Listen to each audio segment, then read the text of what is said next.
আসসালামু আলাইকুম। উপন্যাস নাম আমৃত্যু ভালোবাসি তোকে। লেখিকা সালমা চৌধুরী। পর্ব নং 1। 7 বছর পর বাড়ি ফিরছে খান বংশের বড় ছেলে সাজ্জাদুল খান আবির। বাড়ি ফিরছে বললে ভুল হবে, বিদেশ থেকে দেশে ফিরছে আবির। এই 7 বছরে খান বাড়িতে ঘটে গেছে অনেক ঘটনা, যার সাথে সশরীরে যুক্ত নেই আবির, তবে আত্মিকভাবে প্রতিটা ঘটনায় জড়িয়ে আছে সে। আবিরের বাবা চাচা 3 জন। আবিরের বাবা সবার বড়, নাম আলী আহমদ খান। তানভীরের বাবা মেজো, নাম মোজাম্মেল খান। ছোট চাচুর নাম ইকবাল খান।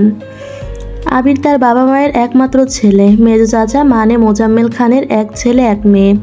ছেলের নাম তানভীর খান, মেয়ের নাম মাহদিবা খান মেঘ। ছোট চাচার এক মেয়ে এক ছেলে, মিম আর আদি।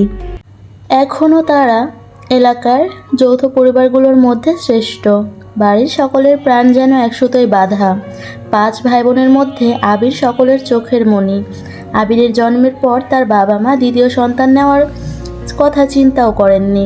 এইচএসসি পর্যন্ত সে বাড়িতেই ছিল, সবার নয়নের মণি। আবিরের চাঞ্চল্যে মেতে থাকতো খান বাড়ি। আচমকা যেন পরিবেশটা পাল্টে গিয়েছিল। 18 বছর বয়সে আবিরের হঠাৎ করে স্কলারশিপে বিদেশে পড়তে যাওয়া। বাড়ির সকলের সাথে শারীরিকভাবে যেমন দূরত্ব বেড়েছিল, তেমনই দূরত্ব বেড়েছে মানসিকতার। 7 বছর পূর্বের আবিরের সাথে বর্তমান আবিরের আকাশ পাতাল পার্থক্য। দেখেও যেন চেনার উপায় নেই। 6 ফুট লম্বা ছেলেটা, গায়ের রং শ্যামলা, গাল ভর্তি চাপ দাড়ি, চুলের স্টাইল কোনো নায়কের থেকে কম না। তার ফ্যাশন আর লুকে যে কোনো মেয়েই এক দেখাতেই প্রেমে পড়তে বাধ্য। প্লেনে বসে আবির অবলীলায় ভেবে যাচ্ছে অতীতে ফেলে আসা স্মৃতিগুলো, সেই চাঞ্চল্যকর মুহূর্তগুলো এখন শুধুই স্মৃতির পাতায়। মাকে রেখে এসেছিল সেই যৌবনের প্রথম দিকে, যখন তার বয়স ছিল 18। সেই সময়ে মাই ছিল তার একমাত্র বন্ধু। আজ সে 24 বছরের যুবক।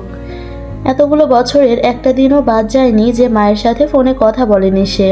বাড়ির সকলের সাথেই মোটামুটি কথা বলার চেষ্টা করেছে। ছেলেবেলার স্মৃতিগুলো ভাবতে ভাবতে নিজের দেশে পৌঁছে গিয়েছে আবির। এয়ারপোর্টে আবিরের বাবা আলী আহমদ খান আর তানভীর দাঁড়িয়ে আছে। তানভীর সম্পর্কে তার চাচাতো ভাই, আর বয়সে 2 বছরের ছোট, কিন্তু দুজনের বেস্ট ফ্রেন্ড আর কলিজার বন্ধু। তানভীর আবিরকে দেখেই দৌড়ে এসে জড়িয়ে ধরলো। এই 7 বছরে একবারের জন্যও বাড়ি ফেরেনি আবির, তবে প্রতিনিয়ত কথা হয় আবির তানভীরের। আবির তার আব্বুকে সালাম করে জড়িয়ে ধরে, তারপর বাড়ি ফিরে 3 জন। বাড়িতে যেন হই হই রই রই ব্যাপার। হবে নাই বা কেন, বাড়ির বড় ছেলে এত বছর পর বাড়ি ফিরছে।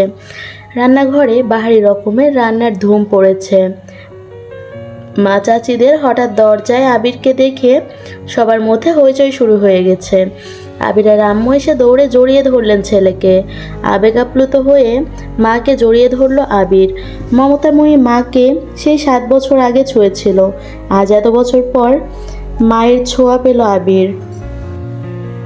মা চাচিদের সালাম করলো। সোফায় বসিয়ে ছেলেকে একের পর এক শরবত নাস্তা দিতে ব্যস্ত সবাই। এরই মধ্যে উদয় হলো মিম আর আদি। মিমের বয়স 14 বছর আর ছোট ভাই আদির বয়স মাত্র 10 বছর। আদি এই বাড়ির সবচেয়ে ছোট। আবির যখন দেশ ছেড়ে চলে গিয়েছিল, আদির তখন 3 বছর হয়েছে মাত্র। ভিডিও কলে দেখতে দেখতে ভাইকে সে একটু একটু চিনে। দৌড়ে এসে জড়িয়ে ধরেছে ভাইকে। আবিরও জড়িয়ে ধরেছে আদিকে। মিমও আবিরের পাশে বসেছে, খোশ গল্প করছে সবাই মিলে। আদি জিজ্ঞেস করে, ভাইয়া আমার জন্য কি এনেছো? আবির যেই না উঠতে যাবে, মা চাচিরা উঠতে দিচ্ছে না। আগে শরবত খাবি, তারপর উঠবি। আবির তানভীরের দিকে তাকিয়ে বলল, ওই লাগেজটা নিয়ে আয় তো। তানভীর একটা লাগেজ টান দিতে যাবে, আবির আচমকা বসা থেকে দাঁড়িয়ে, ওইটাতে ছবি না। তানভীর সহ বাড়ির সকলে যেন অবাক হয়ে গেল। আবির আবারও ঠান্ডা মাথায় বলল, পাশের লাগেজটা নিয়ে আয়। তানভীরও তার কথা মতো লাগেজ নিয়ে আসলো। লাগেজ খুলে যে যার মতো জিনিস বের করছে আর জিজ্ঞেস করছে, এটা কার, ওইটা কার। আবির শরবত খেতে খেতে উত্তর করছে, আদির জন্য বিদেশি দামি দামি খেলনা, মিমের জন্য ড্রেস, কসমেটিক্স বক্স, মা কাকিদের জন্য অনেক গিফট, তানভীরের জন্য মোবাইল আর একটা ল্যাপটপ, অন্যান্য গিফট।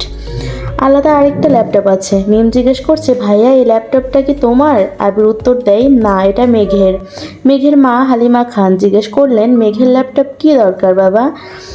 আবির, ওর তো এইচএসসি পরীক্ষা শেষ, সামনে অ্যাডমিশন টেস্ট আছে, অনেক কিছু জানার বা পড়ার দরকার আছে, মোবাইল দেখে পড়ার থেকে ল্যাপটপে সুবিধা হবে, তাই নিয়ে আসলাম।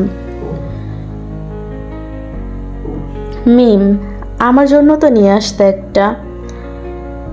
আবির অবলীলায় হেসে উত্তর দেয়, তোর 18 বছর বয়স হলে তোকেও কিনে দিব, চিন্তা করিস না। মিম খুশিতে গদগদ হয়ে বলে, ধন্যবাদ ভাইয়া।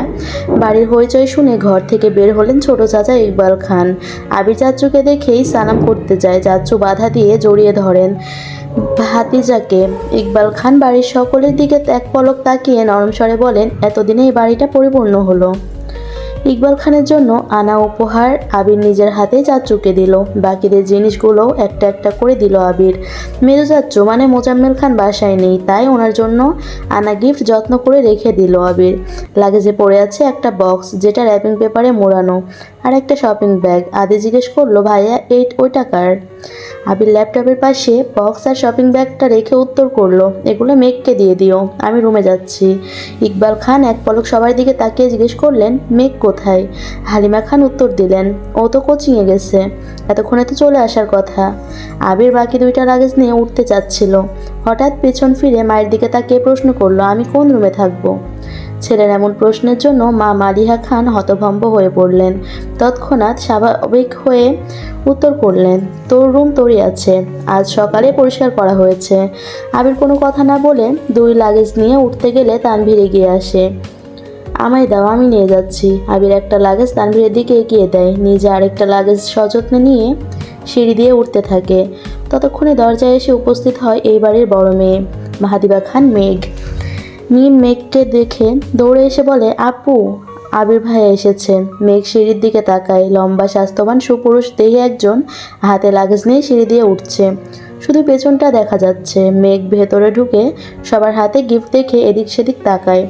ততক্ষণে আবির নিজের রুমে চলে গিয়েছে। মেঘের মা হালিমা খান মেঘের দিকে এগিয়ে এসে বলেন, তোর জন্য গিফট এনেছে। মেঘ তাকিয়ে বলে, কি গিফট? হালিমা খান চোখে ইশারা দিলেন। সোফায় রাখা ল্যাপটপের দিকে চোখ পড়ে মেঘের, ছুটে যায় ল্যাপটপের কাছে, জিজ্ঞেস করে, এটা কি আমার? মিম বলে, হ্যাঁ আপু, এটা তোমার, বক্সটা আর শপিং ব্যাগটাও তোমার। ল্যাপটপটা ঘুরিয়ে ফিরিয়ে দেখছে মেঘ, যেন আকাশ কুসুম পিছু পেয়ে গেছে। তারপর শপিং ব্যাগটা একটু খুলে দেখলো, দুইটা ড্রেস মনে হচ্ছে। সে ল্যাপটপ আর বক্সগুলো নিয়ে রুমের দিকে চলে যাচ্ছে। এটা ছিল প্রথম পর্ব। এরপর থেকে প্রত্যেকটি পর্ব একের পর এক আপলোড করা হবে। আপনারা আমার চ্যানেলের সাথে থাকবেন। এখন থেকে এই চ্যানেলে উপন্যাস আপলোড করা হবে। আশা করছি আপনারা সাপোর্ট করবেন। আল্লাহ হাফেজ।